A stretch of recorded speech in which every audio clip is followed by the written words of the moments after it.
Fischer Random, also known as Chess 960, How to Play.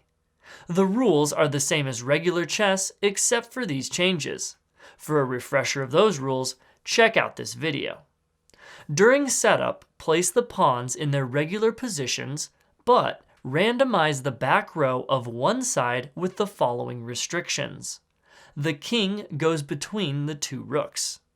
The bishops are placed on opposite color squares. Mirror this setup for the opposing player.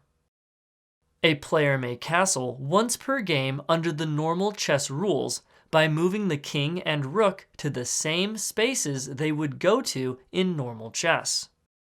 In order to castle, all the spaces in the castle must be vacant and clear from check, no matter the distance. You must always use the rook that started the game closest to the side you wish to castle. When castling kingside, move the king to the g file and the rook to the f file. When castling queenside, move the king to the c file and the rook to the d file.